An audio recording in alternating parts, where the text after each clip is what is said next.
What's up, guys? We're here with another deck profile. So why don't you tell us who you are and what you played today? It's Nick. You probably saw me on here like a week or two ago playing Runic Striker, apparently very badly. Thank you to the one guy in the comments who corrected me on my cheating. Appreciate that. It wasn't cheating. You were actually helping your opponents out. Yeah. Also, I was cheating because I was summoning Zeke with linkage, and you can't do that. Anyways, that's beside the point. We got first place today. We went undefeated. Small locals today, 3-0. We played Kashtira. Matchups were round 1 we played against Plunder, round 2 we played against Zodiac Kashtira, and round 3 we played against Mikanko Libromancer. All right, how did the deck feel for you? It felt great. The deck does what it's supposed to do, but it did feel a little bit bricky. I'll get into some of the things that I was breaking on. Every match I bricked one hand, so that was pretty cool. But I won every match. I lost dice every game or every match. So that was also cool, but my round 2 opponent let me go first, so that was beautiful. I think that's it. All right, let's see the deck. Sure. So first up, 3 Unicorn. Nobody is lying when they say this is the best card in the deck. Search a spell. If your opponent activates a monster effect, banish a card from their extra deck face down. Your spells in this deck are broken as hell. So we'll get into that more when we get to the spells. Best card in the deck, you have to play 3 Fenrir. Search a monster. When your opponent activates a monster effect, banish a card face down. Target a face-up card on the field. Banish it face down. Or also, whenever he declares an attack. So, card's very, very good. But it's not as good as Unicorn. But still, this is mainly better for going second. Also, it just helps you get your combo. So, 3 of the new boy, Rise Heart. This card's dumb. This card's very, very good. I bricked on this a little bit. I drew 2 of this quite often, so I might cut this down to 2. I'm not sure. It's just so damn good that it's hard to justify cutting down on it. While you control a Kashtira monster, you can activate it in hand to special summon himself, and then he has an ignition effect while he's on field to banish a Kashtira card from your deck for cost, and then banish the top 3 cards from your opponent's deck, and if they banished any, then he becomes level 7. And that triggers, of course, your Shangri-La, which we'll get into. So, very, very good card. He becomes level 7, so he can be used for anything. You can normal summon him. Also, if you're really cool, which I am not, you can play Rhoda, because he's a warrior for some reason. So, you can use him to go into Donner. Very, very good. The only time that this is bad is when you open up 2 of it and nothing else.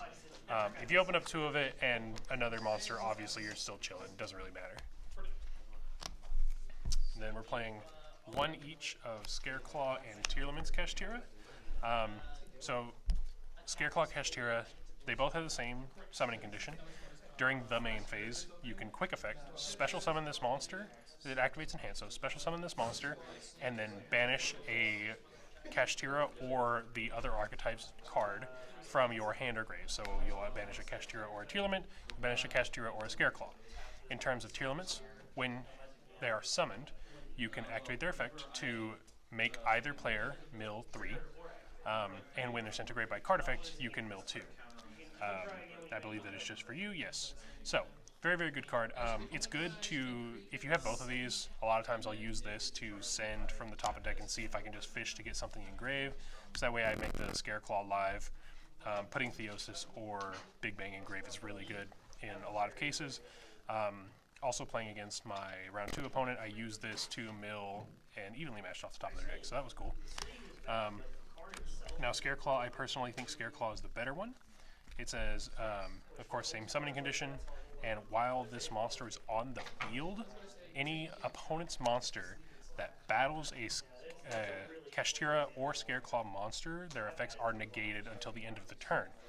That effect applies as soon as battle is declared. The attack does not even have to go through all the way for their effects to be negated. So, also, he can attack in defense position, and when you do, you apply their defense for damage calculation. So, for example, if you have this on field, you can declare an attack with, let's say you have Scareclaw and Fenrir on board, and your opponent has a Sprite Elf.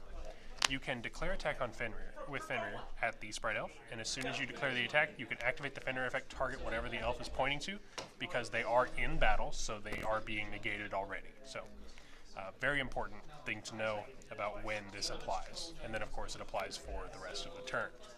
So, good to know. These cards are really, really good. I don't think I'll play more than one of each. If anything, I might play a second Scareclaw, but they're really good. You don't need more than one.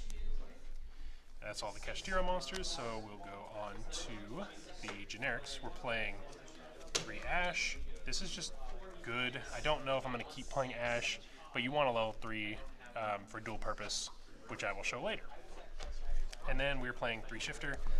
I don't know if this is still going to be good after the ban list comes up, but right now it still just destroys a lot of decks. Plunder is looking really strong after the ban list. This destroys Plunder. Mikanko Libromancer, this destroys that deck too.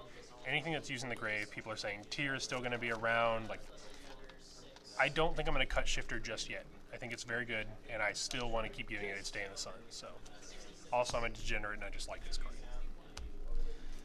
Onto the spells. 3 Planet. This card's busted as hell. Search any Kashtira monster when you activate it. While it's face up on the field, all your monsters gain 100 attack and defense for each different attribute on the field, so that counts your opponent's monsters. And if you're during either player's turn, except during the damage step, if a Kashtira Shangri-La activates its effect on a new chain, you can activate this effect, target a card on the field, and destroy it. So it's just very, very good. There are some times that you can use this to target to destroy your own Shangri-La and then protect itself, so that way you can keep comboing. There's a combo to lock 5 zones before your opponent gets their first turn, and you utilize this combo by doing the same thing. So, probably the best spell, Kashtira Theosis. Target a Kashtira monster you control, special summon a Kashtira monster with a different attribute from the deck in defense position, and then you're locked into Xyz for the rest of the turn. If this is banished, you can target any banished Kashtira card except for one with the same name, add it to your hand. You can only use each effect once per turn. So, this card's broken. You go Unicorn, search this, that's your whole combo. And if you have any other extender in hand, you're just golden, you're incredible, like your hand is broken as all hell. This card does everything you need. If this card gets ashed, sometimes you care, it just depends on what's in your hand. Next up, we're on 3 Birth. I might cut this down to 2, but honestly, this card is such a house that I don't know if I'm going to cut it or not. Continuous spell. Once per turn, you can special summon a Kashtira monster that is banished or in the grave that is not an Xyz monster. And while this is face up on the field, you can normal summon level 7 monsters without tributing. So, it's 2 extenders by itself. Very, very, very strong. Also, when your opponent activates when your opponent activates a spell on resolution, you can target exactly 3 cards in their graveyard, banish them face down. So, very, very good going into a turn 2 scenario just to keep it on board. I really like it, but I have bricked on it a little bit. We'll be doing further testing. And then we're on 3 Prosperity. This card's really, really, really good. You just need 1 card to start your combos. And if you have that 1 card, you can use this to search any other extender, and then your combo is incredibly better. So I would keep playing this at 3. There's also some dual utility for this, which I'll show when we get into the extra deck. And then we're on, for the anti-meta call, we're on 3 Forbidden Lance. Everybody's on Book of Eclipse, Book of Lunar Eclipse. Basically, everybody's try to get Shangri-La off the board or away from being face up on the board. Target any monster on the field, it loses 800 attack and defense, and it is unaffected by spell traps, and that all lasts until the end of turn. So, your opponent activates Book of Eclipse, you chain Lance, target your Shangri-La, and you're golden. Their zones are still locked out. So, very, very good. And then we're playing the 1 Terraforming because your field spell's broken. And then, I am playing a bit more of a control build than playing more hand traps, so a lot of people are playing a lot of hand traps. I chose to play the Lances in the main instead of the Eclipses, because I want to protect myself more than going after my opponent, because my board is going to be good enough if I go uninterrupted, or if at least I have a good enough hand to make the standard board. My board is going to be good enough, I just need to worry about protecting it. So with that being said, we're playing 3 Imperms. Generic hand trap also can protect you from certain effects if they're trying to activate something to bounce a monster, or even you can lock out back row with this.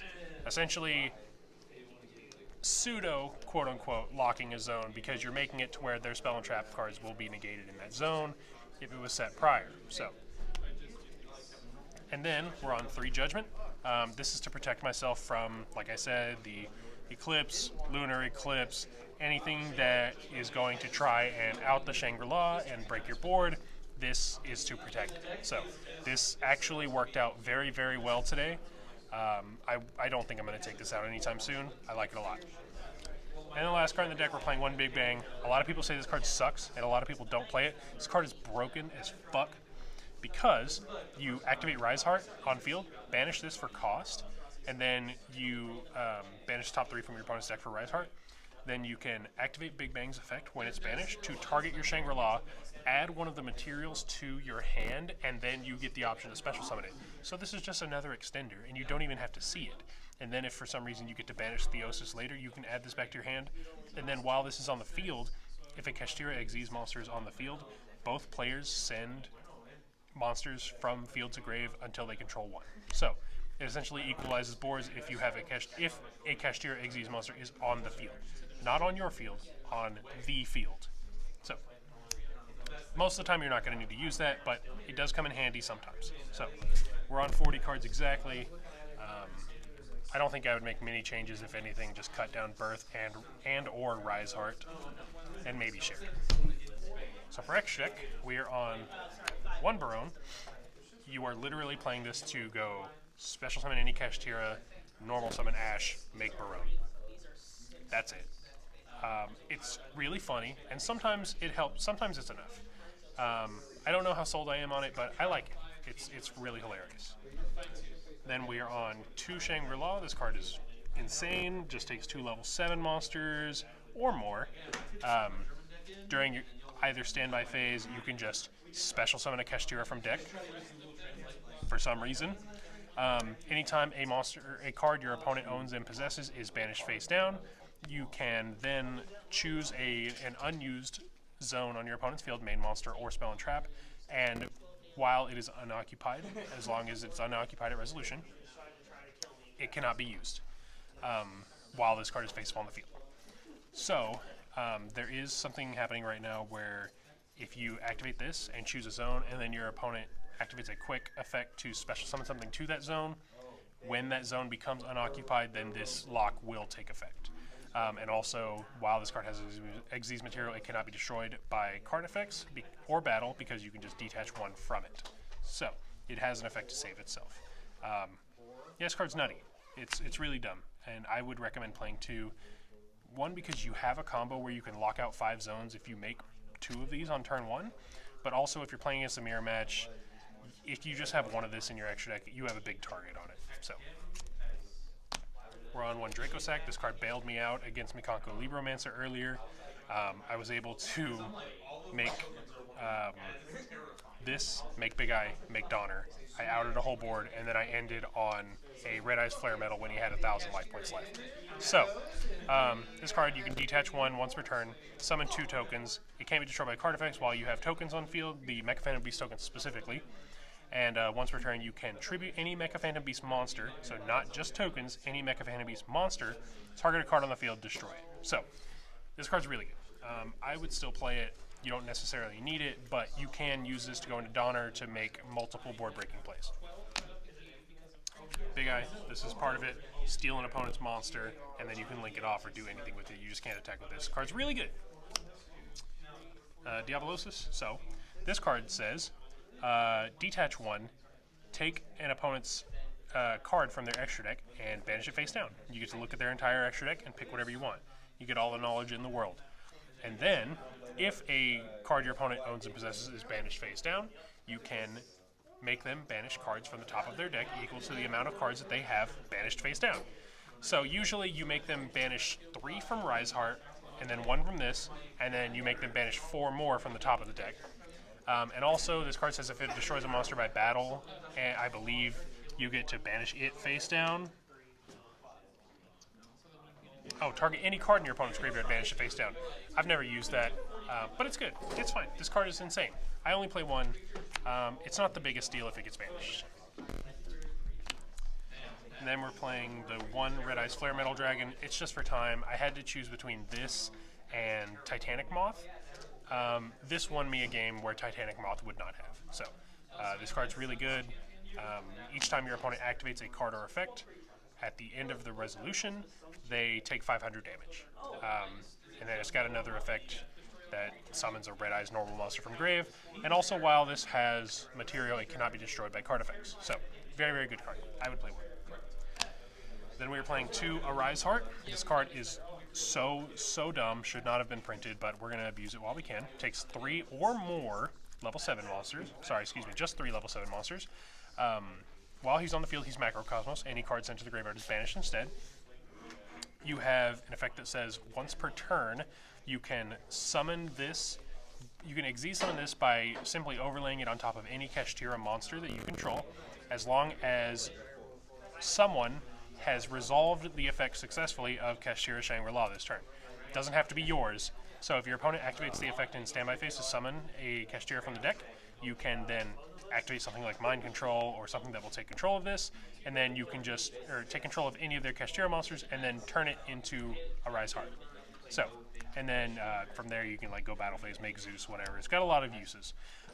It also has an effect that says once per turn, sorry, not once per turn, once per chain, when a card is banished, any card, mandatory effect, attach 1 banished card to this as material. So, we are playing a card in the extra deck that you can use for that with the Pot of Prosperity. We'll get to that when we get to it.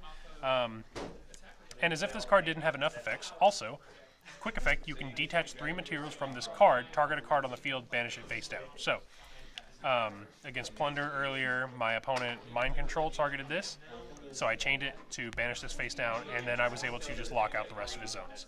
So, very, very good card. I would only play 2, but you do have to have this card, and I would say you have to play 2. If you play 1, like I said before, you just have a big target on it. After that, we're playing 2 Zeus. Same thing. Everybody knows this card by now. Basically, board wipes, not once per turn, not once per chain. This card's stupid as hell. But I think you have to play 2 now, because if you just play 1, your Kashtira opponent is just going to banish it, and then you won't get to use it. So I think you need to play 2. And then for the links, we're playing 1 Lingaribo for in case my opponent gives me Ibli. It allows me to out it, and you can negate a trap card if it's used. So I didn't need it today, but I think it's important to have. We are playing the 1 Infinitrack Goliath. So you're never making this. The point of this is you can banish this face down with Pot of Prosperity, and then after you make your combo, while you have a Rise Heart on the field, you can banish a card from anywhere. Any player banishes a card, you activate a Rise Heart, equip this to it as material. This card says, if it is X's material, for a monster who is originally a machine type, that monster cannot be destroyed by card effects. So, it just gives you another layer of protection for your Arise Heart. Then we're playing Donner. This card is Scrap Dragon, that's all you care about. If your opponent gives you an Ibli, God forbid, a Mushroom Man, a Lava Golem, whatever, 2 monsters with different types, you make this, you can remove it from your field by destroying a card your opponent controls and this, and then you're free to make your plays. And then Alsa, essentially for the mirror match or anybody who's playing Fenrir, you can just use any Earth monster and something else, summon it, summon another Earth monster, and then you can go into like Donner or anything else. It doesn't really matter. But I think this is probably good. I would keep it. The disrespect of not showing us the MVP of the extra deck, bro. The sleeves? Oh, we were going to get there. More on that later. More on this later. And then we're going into the side deck. And I told your man, the cameraman, Jordan, that I would agree to a deck profile, but he's not allowed to make fun of my side deck. He has not seen it, so you're about to get the raw reaction from him and probably my other goon standing to my right. So, we were playing 3 Lava Golem. Everybody's playing this fucking card right now. It's good. I would keep it. Tribute to your opponent's monsters. That's pretty decent, I've heard. 3 Nibiru. It beats the mirror match. It beats a lot of decks right now. I never used it. I did sight it in once, but I never saw it. The idea is, like, if you see this and you summon it to your field, you can at least, like, summon Rise Heart or summon Ash or summon, Birth and normal summon anything, and then make Donner and clear your board, and then you can still make your plays. So it's not as detrimental to you as long as you're playing Donner. All right, so here's where things get a little bit sus. We're playing the 1F Change of Heart, so this will help you out the Kashtira board. It also helps you out some other things in niche cases, but I don't really think that it's that important for things other than the Kashtira mirror match. So we're playing one copy of Inscription. So I was playing this specifically for tier, but I only have one, and I kind of made this side deck on a whim the other day. Never sided it in today, didn't need it. Let's preface that this tournament is also taking place post-Photon Hypernova being legal, but before Banless being legal. Yes. So not as crazy of a tech, but it's probably not good playing just one, but you know, whatever, it's fine. We were also playing one copy of Soul Absorption. I am absolutely going to play more of this. This card says, each time a card or cards is banished, you gain 500 life points for each. I will definitely be playing more of this in the side deck. It is just to win in time. This card is awesome. I love it. And then we were playing 3 Book of Eclipse, boring for the mirror match. This also won me a game against, it was against Zodiac Kashtira, actually. Didn't really matter too much, but basically I opened up shit. My opponent went Unicorn, summoned Fenrir, and then I just Book of Eclipse and he passed. So that was cool. Then we're playing 3 anti-spell. I'm honestly not sold on this right now. Like, I know it's good, but I just think that there might be something better to play. I sided in a million times today, didn't see it a single time. So I don't know. The jury's still out on this one, but that's it's probably good. I don't know. all right. Well, thanks for the deck profile. Do you have any shout-outs or anything like that? Of course I do. So we got the new hoodies. Shout out to Main Phase. We are now sponsored. Main Phase, we got Field Center. These beautiful, beautiful Aqua Maiden sleeves. Let me show you. Available on mainphase.com. That's PHAZE. And you can pause the video, scan the QR code. You have hoodies. You have the beautiful sleeves. He's got more sleeves coming out soon. So shout out to Gio for the new sponsorship. Shout out to the team. Shout out to my homies for helping me test.